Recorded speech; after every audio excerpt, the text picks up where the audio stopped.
I'm Jess Warfield. I am the owner and director of Academy of Dance Westlake Village here in California. Yeah, doing this for a while.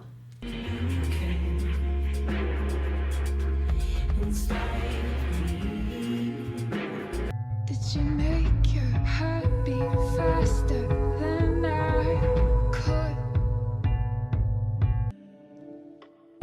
Depth over distance was all I asked of you. And I may be foolish to fall as I do.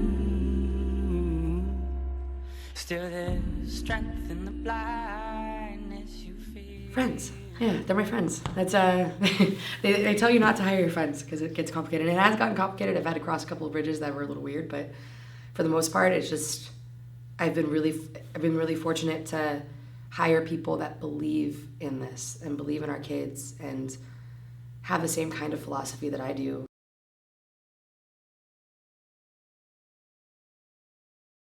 I really listen to my kids. Like I try to see how they are in class with somebody and see if they're really relating to them, if they're learning a lot, if they're growing, if they're being pushed. And I kind of base my permanent faculty off of that, like who I hire for the year, off who my kids are most comfortable with.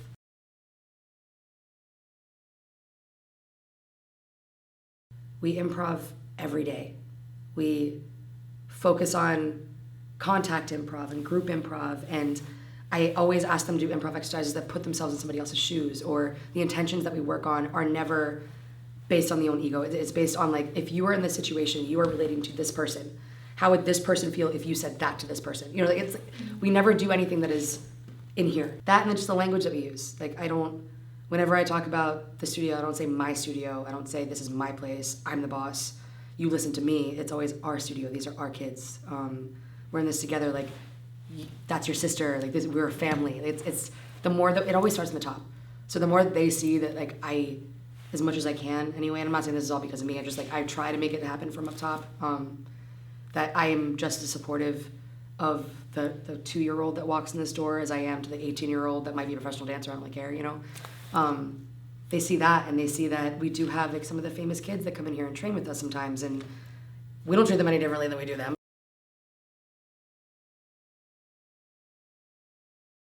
This weekend we had a competition, and I think that that's really where our differences lie in the best way possible. And we had a couple comments this weekend about it too. It's our kids don't care how great you are, how long you've been dancing, or what you look like, or how many followers you have. Our kids are a family. They scream for each other, regardless of who's on that stage, to the point where I'm losing my voice right now. All of our entire family of all 36 of our company members, all parents that are there, all friends, they are screaming their heads off for everyone on that stage. If it's one person, if it's a group of 12, if it's a group of 36, they're screaming their heads off. So I think that the difference with our kids is that they don't know that they should be competitive. They don't know that they should be, even though we do go to competitions, they don't know that they should compare themselves to the person next to them, and that there are other people out there that are cutthroat and are oh, I'm better than you, or I deserve to be in the front. Why are you in the front? They don't know that because that's not what we do here.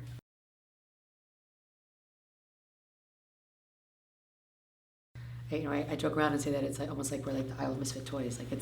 We have the kids that have been bullied. We have the kids that don't have any self-confidence, that don't understand or don't believe that they could ever get to a competition and be good enough to be on a competition team, let alone do really well and get recognized by masterclass teachers all over the world. So that's my goal here, is to create a place where our kids are safe and they feel safe to explore and to find their voices. And then when they do find their voices, which is another thing that was mentioned this weekend that filled my heart, I don't ever want them to lose their voice. I don't want them to become robots or clones of each other. I want them to be different. And I feel like this year especially, we've hit the stride where our kids are now able to be their weirdo selves on how they move. They're all weird they all move totally differently.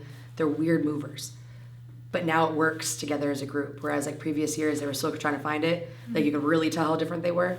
Now they work on stage together because just the way that they've been exploring their movement and their improv and their music together has been a way that's brought them together and be way more cohesive. I don't really know how to explain that. It's just been, when I heard the judges say that, we just listened to the critiques last night, and multiple judges for multiple pieces mentioned that, like how unique everyone is, but it works in a group, which I think is rare.